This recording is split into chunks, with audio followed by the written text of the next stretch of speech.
Hi, Katie from Katie's Homeschool Cottage here.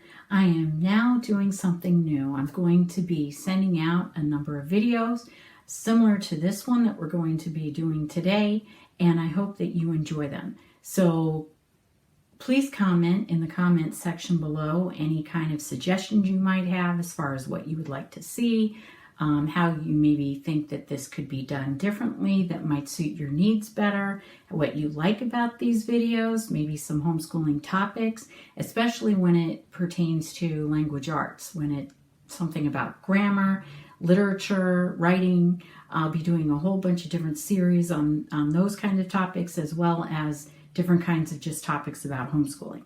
So make sure you click the like button and you subscribe to my video channel so that you can be notified when the next video pops up, and I hope you enjoy.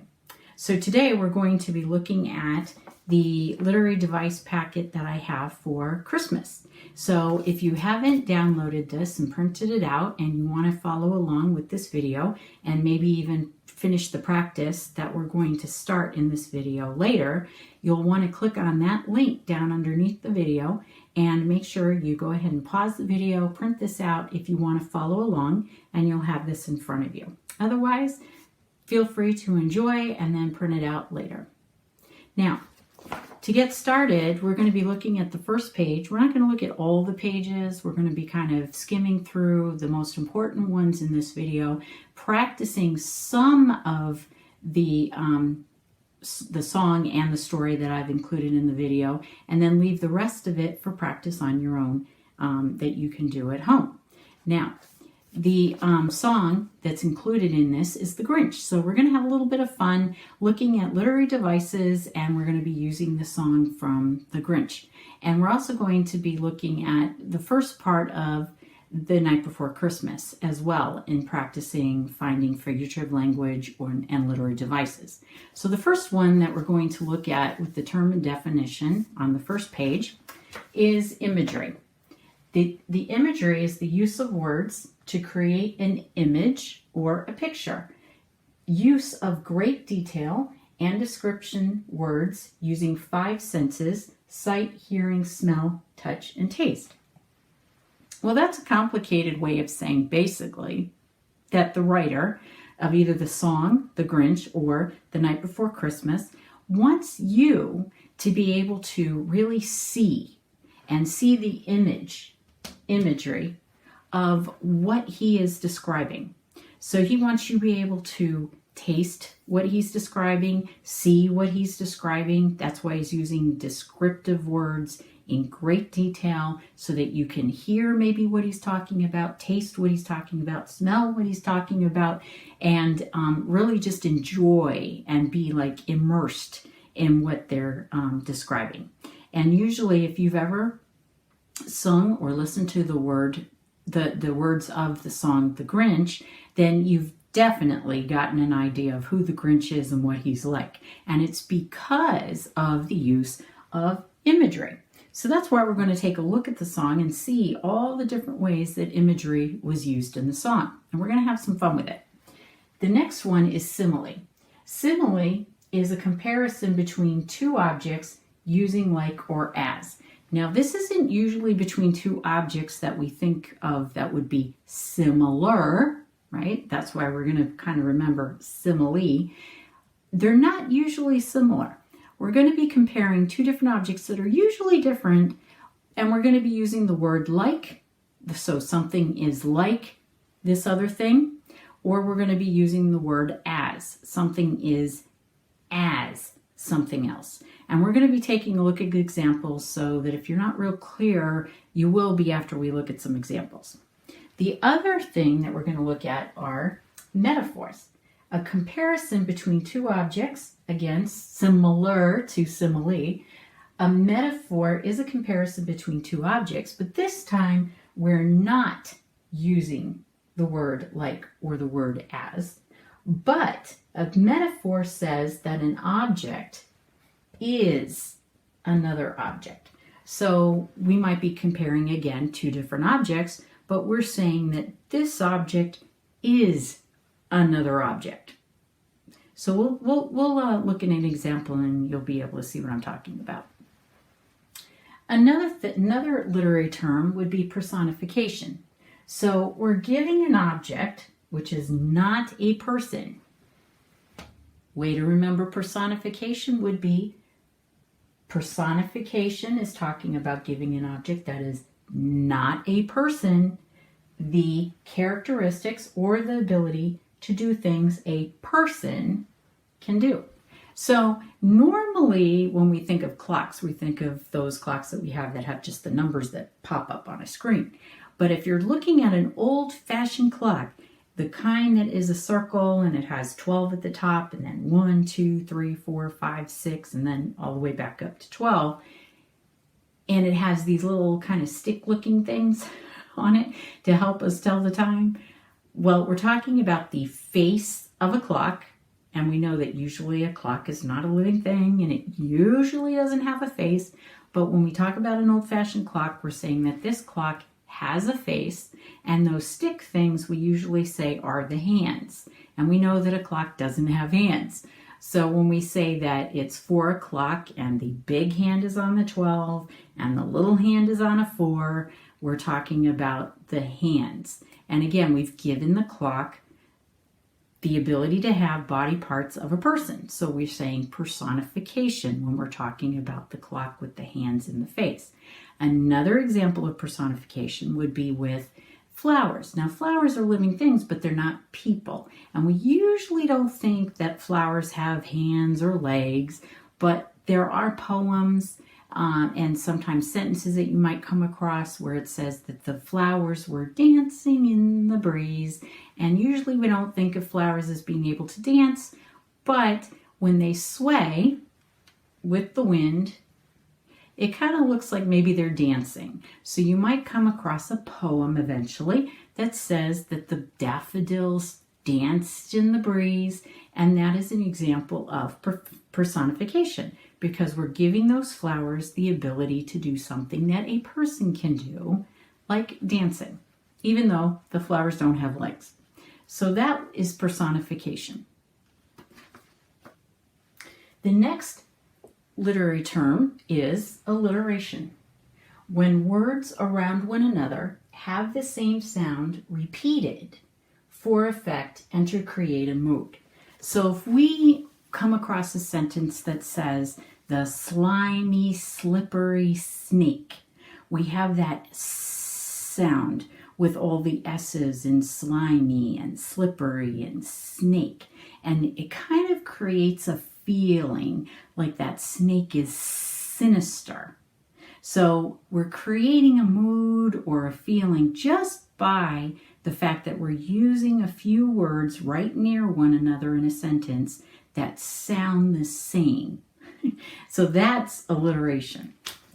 Now we have hyperbole, which is an exaggerated statement to make an impact or have an effect. Now, have you ever heard someone say something like, I'm so hungry, I can eat a horse, or I can eat an elephant? Well, that's pretty much an exaggeration because I really don't think that they'd be able to eat the whole horse or a whole elephant. Or maybe you've heard some people say to you that they were stuck in traffic and the cars went on to the other side of the planet. Well, I kind of doubt that the cars in their traffic jam went all the way over to the other side of the planet. In that case, they'd never be home on time or even near on time, or maybe they'd come home a few days later. So we know that that is an example of hyperbole, which is an exaggeration. Okay, so now that we've gone over the terms and definitions, it's time to look at some examples, and then we're going to do some practicing on our own. Now, on the back side of the terms and definitions that we were reviewing is a blank side where you just have the terms, and if you want to go back and review later and write down the definitions from memory or quiz yourself and write them down and then check the answers, then you can go ahead and do that later. So now the next page, the third page of the packet, are examples of literary devices. And some of these I made up and some I took from examples of literature of A Christmas Carol by Charles Dickens. Now, the first one we're going to look at is Imagery. And this is taken right out of the Christmas Carol, A Christmas Carol. And this is in the middle of a sentence. And part of the sentence says, nipped, and they're talking about Scrooge, and they're talking about the cold outside, the frozen weather. Nipped his pointed nose, shriveled his cheek, stiffened his gait, made his eyes red, his thin lips blue, and spoke out shrewdly in his grating voice. Now you remember, imagery means creating an image using details when describing something. And sight, taste, smell, sound, touch. So let's take a look and see what kind of details or images and descriptions we have here so that we can actually create an image in our mind of Scrooge in the cold. So let's see how many you can find along with me. Or if you want to pause the video and you want to take a look at the sentence yourself and guess what you think you can find and then restart the video to see if you're right, you can do that as well. All right, so we have nipped his pointed nose. So when we say pointed nose, isn't that great description to tell you what Scrooge might look like with his nose? I mean, he might have a big round nose, he might have a flat nose, but in this case, he has a pointed nose, so that describes to us what we can see about his nose. So that is imagery. Another thing, shriveled his cheeks. Sort of like this. They're all shriveled and puckered, almost like a raisin. I mean, I'm not quite as old as Scrooge, so my cheeks haven't quite shriveled up yet. They're almost there, but they're not quite like Scrooge yet. So, shriveled cheeks, that tells us what his face looks like again. So we want to say shriveled his cheek. So he's so cold, he's like this. And then stiffened his gait. Again, maybe you're too young. When the cold gets you in your bones, you're not really stiff. But he is stiffened in his gait, which means he's walking very stiff. And when you watch him walk, he's walking stiffly. And it's describing what you would see and how he looks as he walks. So again, that's description and it's creating an image. So that also is imagery. And then made his eyes red. So doesn't that tell you what his eyes looked like? His eyes were all kind of red in the whites of his eyes. So that also is imagery. And then his thin lips blue. Well, that tells you that he's got thin lips and they're blue. So again, that tells you an image of what he looks like. So that's also imagery. There's lots of imagery in this sentence. And spoke out shrewdly in his grating voice. So he kind of talked like this. And it was grating sounding. It wasn't very happy. It wasn't very pleasant to listen to. And again, you're using your senses to hear him speak. So again, that's a descriptive detail. And it describes what it sounded to hear him talk in a grating sound with his voice. So that is imagery.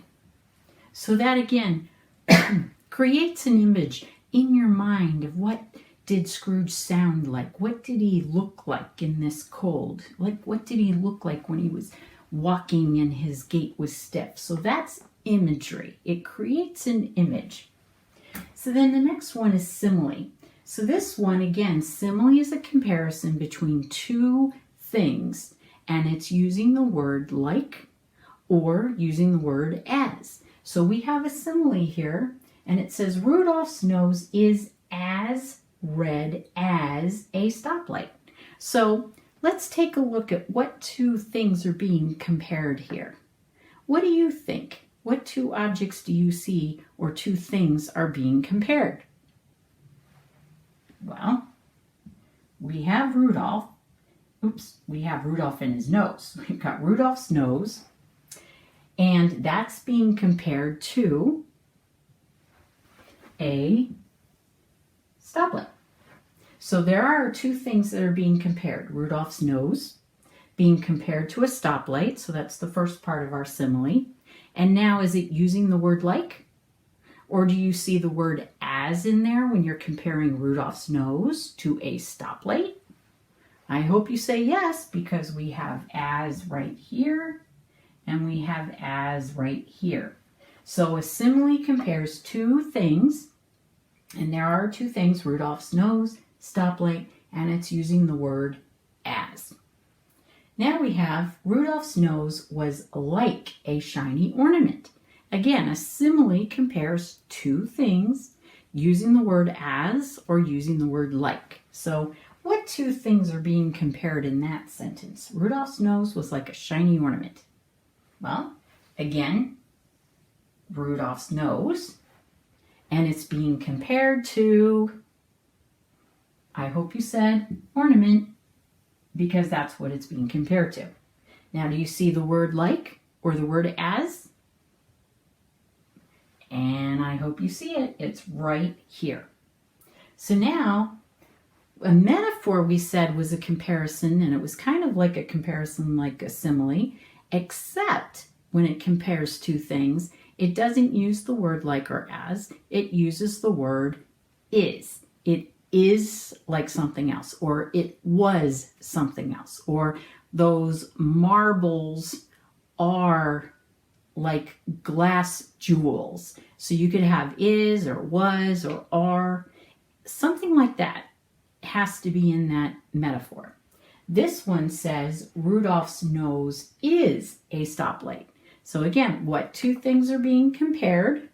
And it's like this one up here, Rudolph's nose and stoplight. And do you see is in there to make it a metaphor, saying that Rudolph's nose is a stoplight? Sure you do, right here. Now we have Rudolph's nose is a shiny ornament. Again, we have two things that are being compared. We have Rudolph's nose, and it's being compared to, oops, my scarf fell down. I have this on because it's Christmas time and I wanted something a little bit festive. So we have Rudolph's nose is a shiny ornament, and it's being compared to, again, an ornament, just like up here. And do we have is to make it a metaphor? Yes, we do. Right here, is. So it's a metaphor because it's comparing two objects, and it has is instead of like or as. Now our last one is personification. This is also from A Christmas Carol. And they're talking this time about a church tower that stands right next to Scrooge's office little building that he has. And through a window, you can see this church tower from where Scrooge usually sits at his desk. So that's what this sentence is referring to. The ancient tower of a church whose gruff old bell, because usually in a church there might be a bell tower up there, you might be able to see a bell up there, whose gruff old bell was always peeping slyly down at Scrooge. So remember we said personification is kind of treating a thing, a non-living thing, or a thing that isn't a person, like it's a person. Be giving it the ability to do something a person can do, also giving it at like a person's hands, feet, face, body parts, that kind of thing. And in this case, we're doing a couple different things with this church tower. We have the ancient tower of a church whose gruff old bell. Now, gruff usually means somebody's like kind of old and kind of not polite, sort of rude, sort of short, not short in stature, but short as far as manners. They're kind of quick to answer you. They're not nice. They're kind of unkind. So usually when we think of an old bell, we don't think of an old bell as having a personality, right? Who might be rude or a little unkind. We would think that a bell wouldn't have a personality because it's not alive. But in this case, we've given it personification because we've said who's gruff, which usually when we say whose or who, we're talking about a person. We're not talking about it, which is a thing. So we're saying who's gruff. Now, we can say old because things can be old, but they usually aren't referred to as who, and they're usually not gruff, which means they're not very nice. So this is the personality of a person, this bell. Was always peeping slyly down at Scrooge. So here's this tall bell tower on this church, and it's very tall, and you can see it from his desk through his window, and they're giving this tower with this old bell from this tower the ability to have eyes and to be peeping, and not only peeping, but peeping slyly down at Scrooge through his office window. I don't think I've seen a bell be able to do that. But in this story it does, because we're using personification and we're giving it the ability to peep. So that's personification. The person's ability to peep, and not only peep down, but slyly peep down, like you're sneaking a look. So that's personification. So I hope that the examples here have kind of clarified and made it easier to understand what these terms for the literary devices are. We have 2 more to still go. Now, in your packet, we have these examples that you can refer to later too, in the future, not just now. Okay, our last 2 literary devices that we reviewed as far as term and definitions, here are the examples. So the first one is alliteration. And we said that alliteration was this words that are near one another in a sentence that have the same sound. And it gives you a mood or a feeling. So we said slimy, slithery, snake. Kind of gives you that sinister feeling because of the sound. So for alliteration, we have crazy kids clamor for candy canes and Christmas cookies. So we have the k sound over and over again. So we can go ahead and underline all the different examples of alliteration in this sentence. So we have crazy, and then notice kids isn't with a K, it's a k sound. Remember, alliteration is the sound. It's not the letters, it's the sound. So we have crazy kids clamor, candy canes, and Christmas cookies. So we have the k sound, and it's almost like a chaotic sound. It's not a very pleasant sound to hear, right? So that tells us that it's like chaotic. You've got kids running around, they're crazy, they're clamoring for candy canes and Christmas cookies. They're they're kind of bugging their mom, and they're kind of running over and maybe grabbing the Christmas cookies or Christmas cake because they're crazy, and they're making a clamor, which isn't a very nice sound. So we have a mood or a feeling created with the alliteration. And the other one is toy trains travel and toot along the track. So we have that t sound. We have toy, trains, travel, toot, and track. So so it almost maybe might sound like a train. So it kind of gives you that almost quick feeling maybe that you might have when you're watching a train going around a track, and it might even make it that sound of a train. Toy, trains, travel, toot, track. So that's alliteration, and it does create like a feeling.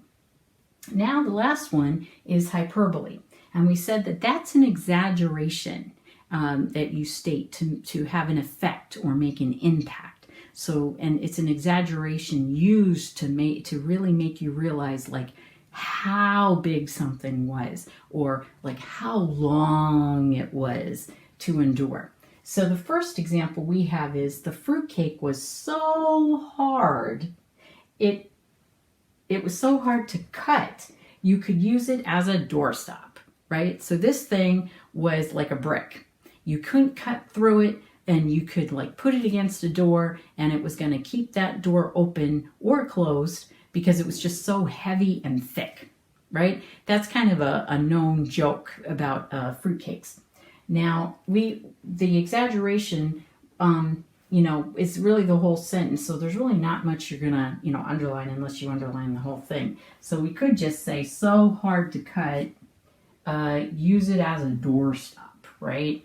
And then the other one, we have the little boy believed Christmas would never come, right? So as a younger kid, you might be just counting off the days, just waiting for Christmas. And it just seems like you wait forever and it's never going to come. But we know that usually it does. So never would be kind of the hyperbole here. Never.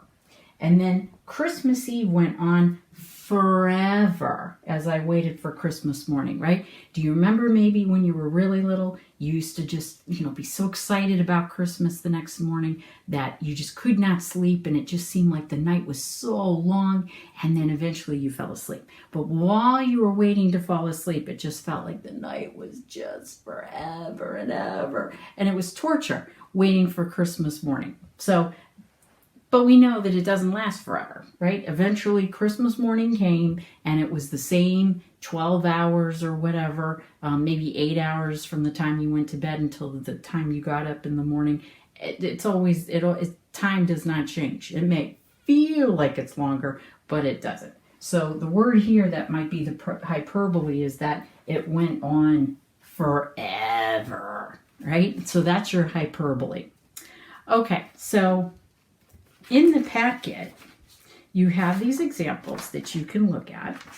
And then the next page, you can write your own literary devices. So for simile, I kind of started you off where you could practice kind of going back and forth between practicing using the word like and practicing using the word as in the simile. And then metaphor, I kind of started you off using different examples of, and this is a grammar thing, verbs of being, like is, are, was, were. So the snowflake is the stars were, the snow was. So this would be a good example in time to maybe look at the verbs of being and is, let's am, is, are, was, were.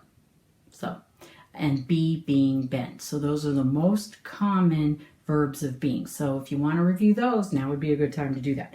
But with the metaphor, you're going to be using the word is, and also you might use are, you might use was.